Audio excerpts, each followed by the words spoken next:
All right, Bert. So how can I help? I just had a few questions for you. Definitely regarding the subject that you're talking, but just in general. Um, so, yeah, I was the one that had the question about the $45,000 investment, Let's and talk I about just it. had a question.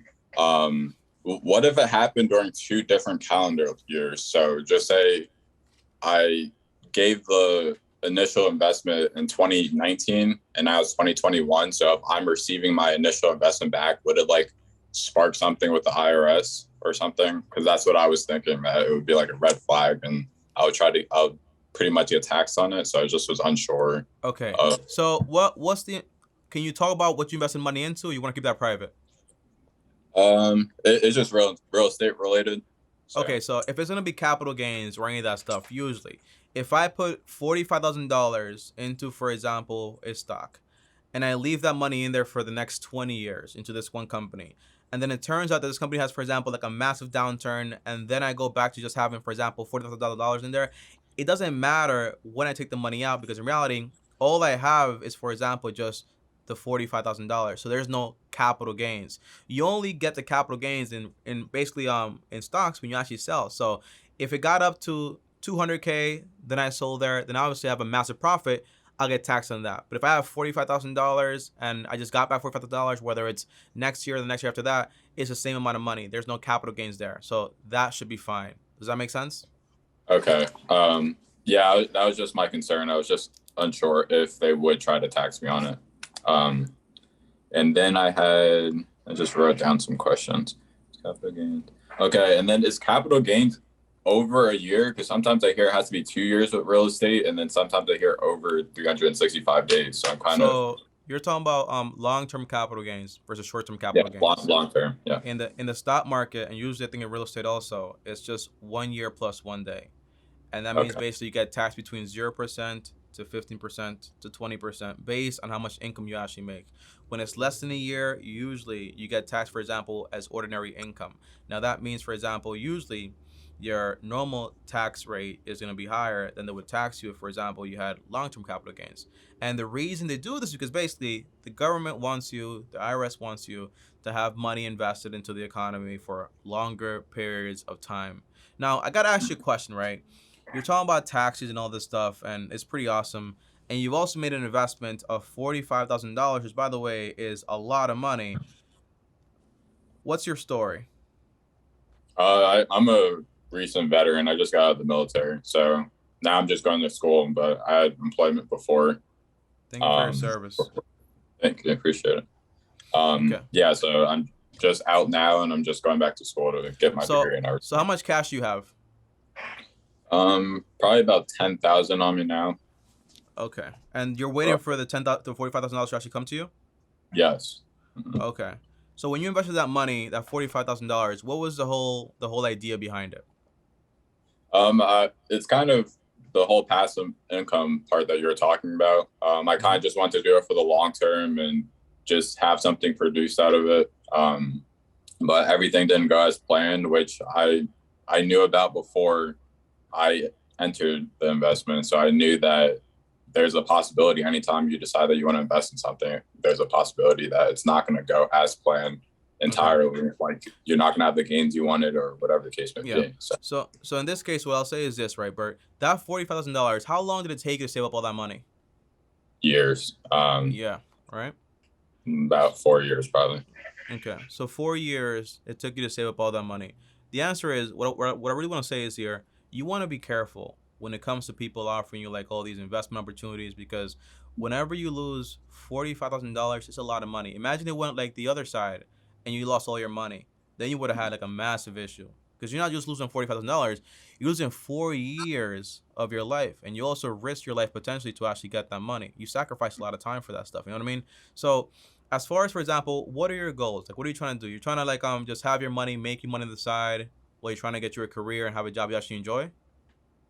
Yes. The initial investment started in 2019. I did not know all of the stuff that I know now. Like looking back now, I'm like learning about index funds and all these things where I Awesome. would definitely have put my money into somewhere else if I knew this back then, but I didn't know all of this back then. That's So fine. But what's your goal? Like as far as like you want to, what are you Um, studying now? so I'm studying accounting, and I also had a question on that. Because Accounting. since I joined the military, I'm using the GI Bill to go to school for free. So Okay. I chose accounting, but I wanted to hear if you had any ideas of maybe what to minor in, because right now I'm just doing information systems as a minor. Because I heard kind of like the IT stuff. I was kind of hearing things of that nature, data science, but I kind of wanted to hear your input on that as well as Okay. anything So that can complement why accounting. did you pick accounting? Um, Return on investment, I would say, even though I can go to school for anything, I think for a 4 year degree, I saw the best opportunity for me to do that. And then just say if I didn't want to work for accounting, I don't plan on working in accounting for my whole life, but I Okay. definitely want to work there for a little bit, get experience, and then potentially start my own thing in the future. But I kind of just want to see where life So you brings me at wanna that you point. wanna eventually use the accounting skills for your own business to kind of just like Yes. understand it. Like okay, Yeah. okay. Let me tell you something. Right, that's a terrible idea, and I'll tell you why. Because the first thing is when you're doing accounting and all this stuff, right? When I'm picking a career for college, the most important thing is to make sure that whatever you actually pick is something you're actually passionate about, right? So you want to look for three things: something you're good at, you like, and it's going to make you money too. And I use, for example, the top 10 rule, meaning I write down my top 10 like dream careers or whatever. I do like a whole research paper on all of them. I find out how much money will they make me, how long will it take me, what the day to day is actually like, do I actually like it, what do people say about it on LinkedIn. I make as many connections as I possibly can because again, I'm going into something. Again, we're talking about long-term investments here. We're talking about 4 years to get that 45K, 4 years to get this degree. So you want to make sure this is just not, for example, oh, ROI. No, you want to make sure whatever you do pick, you plan to actually use it. Because the big thing is, I had this mindset too, where you want to learn a skill to use it for yourself, but you forget that when you get, for example, like a good career, you build up passive income. When you face those problems where you'll need that skill, you can just basically go ahead and hire somebody to do that job for you. Does that make sense? And Yes. pay them X amount because look, I'm an accountant, right? I graduated as an accountant. I got a CPA, right? She got 15 years of accounting experience. She does all the work for me. I don't got to do any of that stuff. Because at one point, if what you're trying to do is, I want to have this job, I want to build a passive income, at one point, your time is going to be worth more the time that you're actually going to spend, for example, trying to do tax forms or your whole bookkeeping or like journal entries. It's going to become very redundant. This doesn't make sense. So my objective for you right now would be, hey, do that top 10 rule. Dedicate at least 10 hours to figure out exactly what you want to do around that. Hey, what do I like? What am I good at? And also, what's going to give me the best return? But the one you pick is one that you're actually passionate about, you actually care about, and you know for a fact is going to make you money. If you find out that's accounting, whether that's finance, whether that's real estate, insurance, whatever it is, right? Then you go into it knowing that, hey, this is my career. I'm going to do this. I like it. I'm great at it. And it's also going to make me money. Now, you have, so you're fortunate, well, not fortunate because it's like it's not free, that you're going to school, for example, for free, right? Do you have any debt? No, I did not. Well, I bought a property, so that I'm living in. So my mortgage is about 105 Okay. now. 105. And what's your income Income, it's per month? just right for right now, since I just got out of the military, I get a stipend as well, but I do want to work part-time for something. So my stipend covers all my expenses and everything, and I Good. have my wife as well. I'm married. And she makes Congratulations. about, thank you. She makes about 35 a year. And she's also going back to school as well. So Why? she wants to be a PA. She just has an undergrad in biology. Okay. So she's going to become a PA.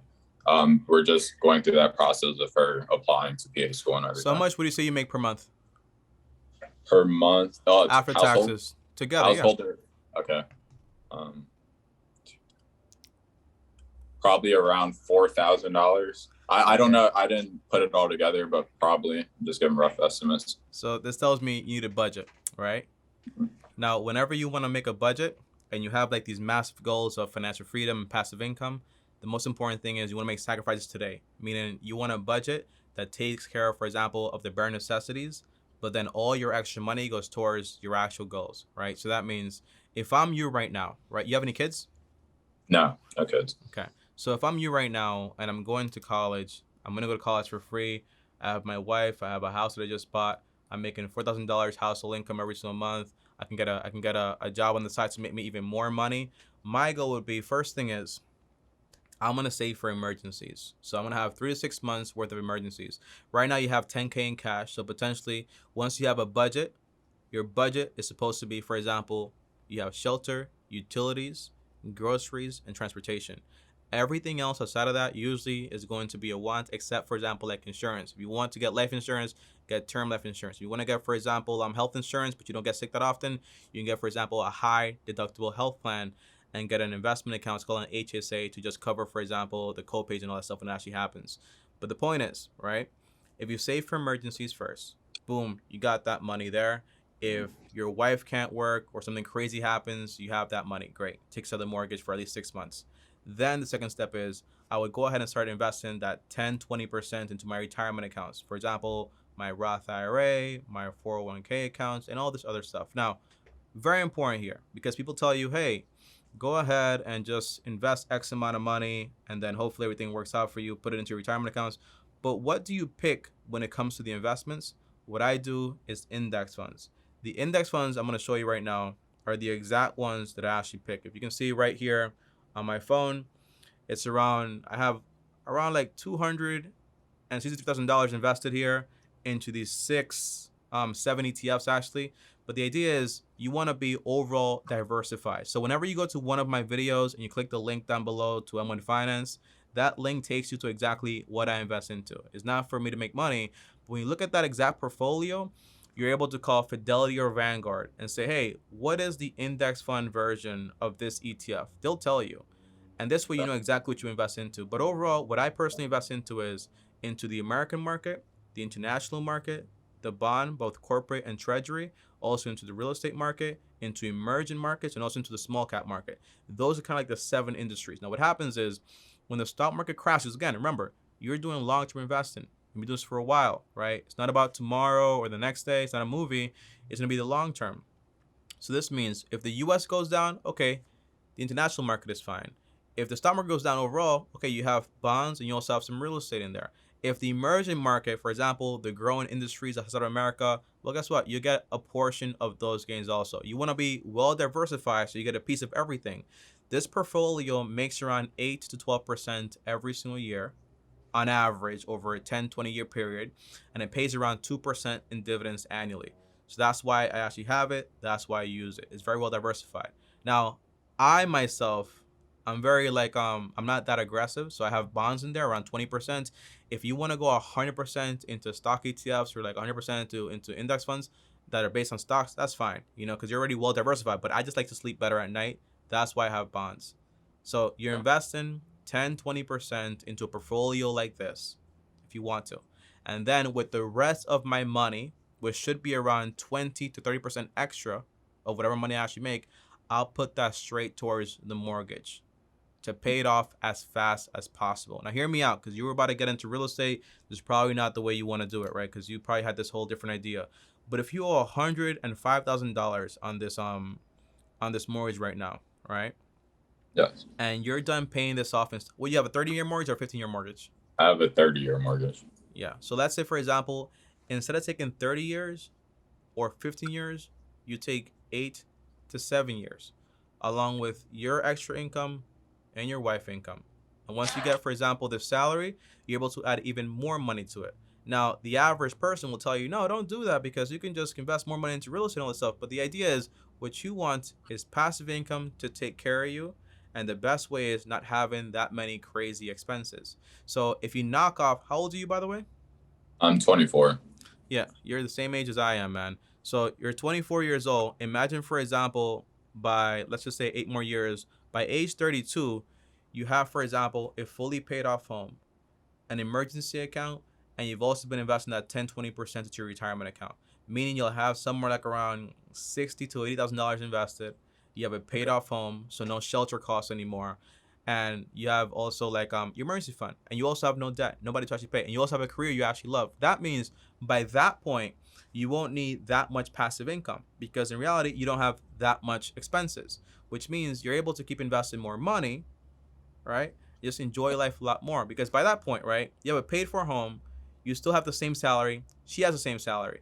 If she wants to have kids and stay at home, she can do it, because you can take care of the house, because you don't have any crazy bills.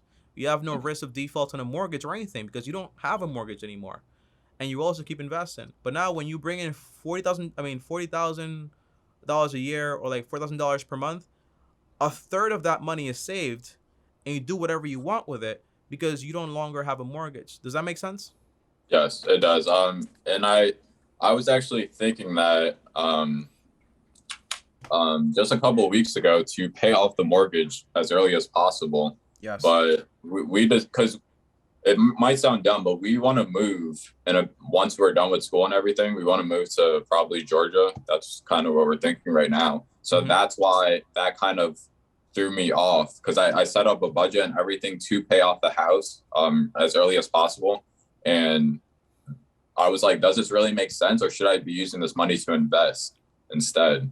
And that's why I was kind of Well, confused you're on doing both. That's the answer. So if you have a predicament like this, right, the only way I can think objectively, if I try to put myself in your shoes, I'm going to okay. be done, for example, in 4 years in school. My wife, maybe in 2 years. Is it 2 years for her?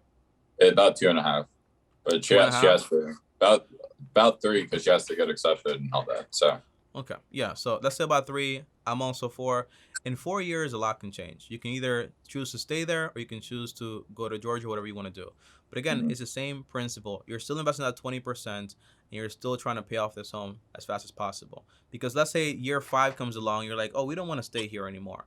Well, you have a bunch of money here in equity. So if you sell the property, you get all your money back. You're able to put that money towards, for example, your next property. And that's basically about it. If you want to say, well, Tommy, I'll maybe refinance to a 15-year mortgage, pay that, but then I'll save up the rest of the money on the side. So if I do choose to move, maybe the real estate market drops. When you sell it, you'll maybe make your difference and then use that money to basically buy the next property. But the math stays the same across the board. The quickest Okay. way to financial freedom is going to be you pay off this home as fast as possible while you're also investing at the same time. Because I wouldn't tell anybody, well, no, just pay off the house and don't invest. Because again, 100K is a lot of money. It took you 4 years to save 45K. We're talking about almost 8 years to 10 years. So imagine 10 years of no investing. It makes no sense. That's why I say if you're investing 20% or 15% into your retirement accounts, you'll have a hefty chunk of money there, but you'll also have a paid for home. You'll have both of best worlds. Does that make sense? Okay. Yes, it does. That's what I Um, would do. okay. Yeah, because I know that's a hot topic. Some people, I've watched like a lot of videos and readings about to pay off your house early or to invest. Mm-hmm. And that's where I was just having conflict. I was just like, I don't know if I should invest very aggressively and just make the mortgage payment, because it's $600. So I was like, should I just do the $600 and then the rest of the remainder just invest that? So it would be over It'll the probably 20%. it'll probably be like 900, close to $1,000 once you refinance to a 15-year mortgage and so on. But the big Okay. thing is, right, people have this perspective.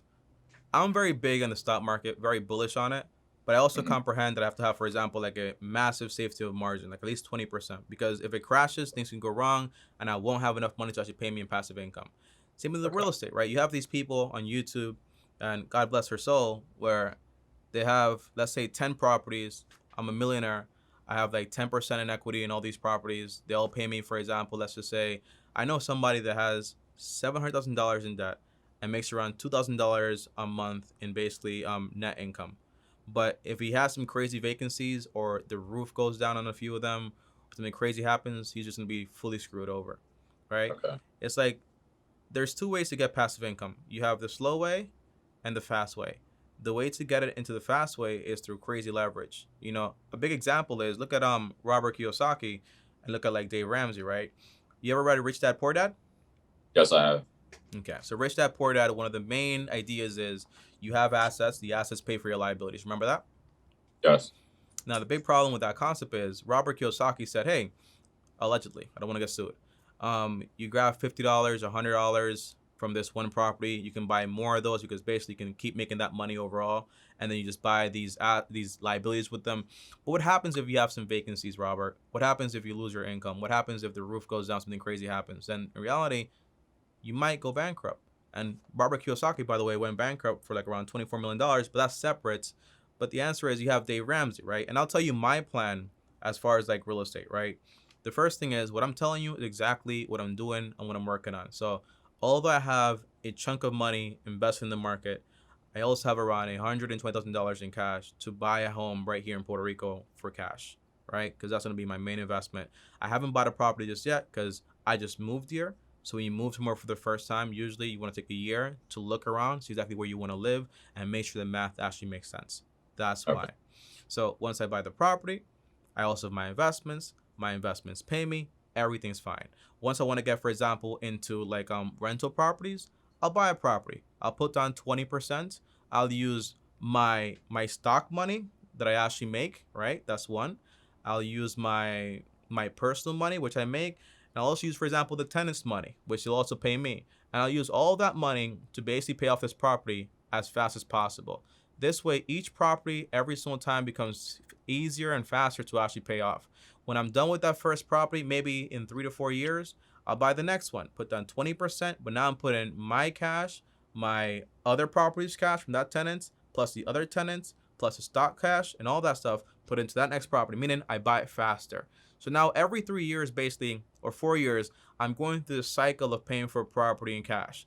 By the time I have, for example, 10 properties, they'll pay me $1,000 each. That's almost like $100,000 a year, right? It's slower, but it's all mine, all secure. And while I'm doing it, I still have passive income. And I also have, for example, a home that's paid for. So I still get to enjoy my life and do everything I want to do. The big sacrifice margin comes in, for example, the first 4 to 8 years are going to be the roughest, honestly. But that's about it. Does that make sense? Yes, it does. That's what I would do. That's my personal plan when it comes to real estate. Okay. Sorry for jumping all over the place, but the index fund, I just had another question on that.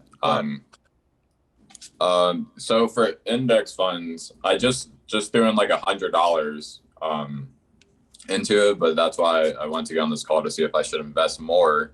So I'm going to start doing the 10 to 20%, as you said. And then, so can you withdraw, like I'm talking about 20 years down the line, when I have compound interest working for me and everything, can I withdraw just a little at a time, or for index funds, do you have to sell the whole share at once? Great question. So it depends, right? So depends the brokerage you actually use. So M1 Finance has fractional shares. A lot of the brokerages today, they have fractional shares. Some of them don't, so you have to share like a full share whenever you're actually trying to get money out. But the math behind index funds is that you never want to take all your money out at once, because it's basically, why would you take it's kind of like the duck that hashes, for example, the golden eggs. Why would you want to kill the goose? Just let it keep hashing its golden eggs, right? That's the index fund format. So the idea is, once you get to, let's just say your goal might be 300K, 400K, 500K. And well, tell me, if I have 500K invested and it makes me, let's say 10% of my money every single year, right? How much money do I take out per year to make sure I don't run out of money, right? The rule is not my rule. This rule was made by somebody a lot more stronger than I am. Is 4%. So if you take out 4%, right? So picture this, right? If I give you a basket with 10 eggs, every year I add 10 eggs, and every year you take out 4 eggs, what will happen eventually to this basket? Repeat the scenario.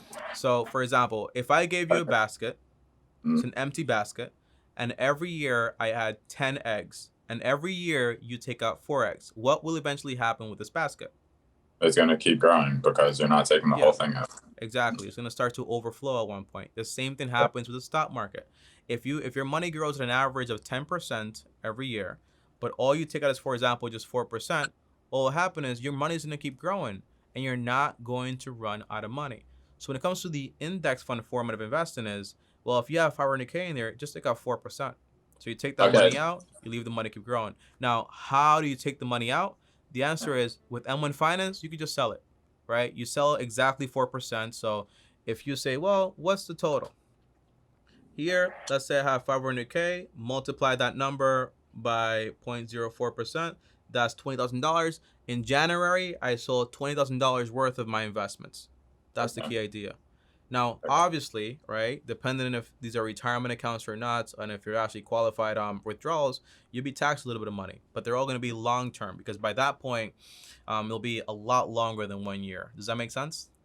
Okay, and that just brought up another question I was thinking. So the money that I get that whole thing that you just said. So the money that, just say I'm on year 20, and the money that I'm putting in just last month, like 20 years down the line, but I just put in money.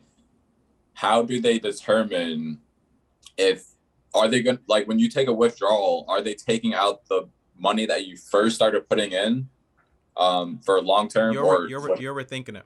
You're overthinking it. That doesn't matter. Okay. What you're asking me is, Tommy, how do I make sure that when I take that money out, it's not last month's money, and it's actually the year before that's money? You can just talk to them and call them, and they can say, hey, just sell my old security so that way I don't get taxed. But remember, right, when you're doing, for example, retirement accounts, right, your money is fully tax-free. So when you're doing like a Roth IRA, that money is fully going to be yours. Now, one thing you want to learn about, Bert, is that basically when you got a normal job and you got a 401k, there's something called like the Roth backdoor. And it's basically that when you do leave that job and you want to transfer that money from that 401k with your Roth IRA, the transition is basically you grab the money from there, you roll it over into a traditional IRA, and then you roll that money over into the Roth IRA. Now, the cool thing is basically, here's a big difference. The traditional and the 401k version. You also have, for example, a Roth 401k and a Roth IRA, right? The big difference is basically the traditional saves you money today. So whatever you invest, they take it away from your taxes or whatever.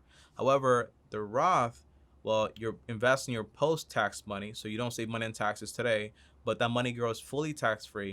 And when you do take it out, they never tax you on it. But because the traditional, you took the tax benefit today, when you do take it out in the future, it grows tax-free, yes, but when you take the money out in the future, you'll be taxed then. And you also have mandatory withdrawals, which basically means $1 million in a traditional IRA or a 401k is not the same as $1 million in a Roth IRA or a Roth 401k. Does that make sense? Yes, it does. Yeah. So make sure you're always trying to invest into the Roth option of whatever company you're working with, or just once you leave a job, you roll that money over into the Roth IRA.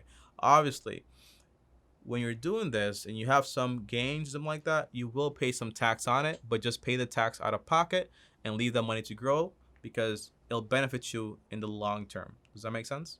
Yes, it does. All right. That's the idea. I feel a lot better about it now. All right. Yeah, that was pretty much all my questions that I did have. All right, awesome, man. I want to tell you, it's the first time I'm seeing you, so welcome to the long-term team. If you have any more questions, feel free to join us in the live, man. It's from 4 p.m. to 6 p.m. I'm always here. And this is free for now, man, so take advantage. You know what I'm saying? Thanks again, man. I appreciate you. I appreciate it. All right, have a good day. You too.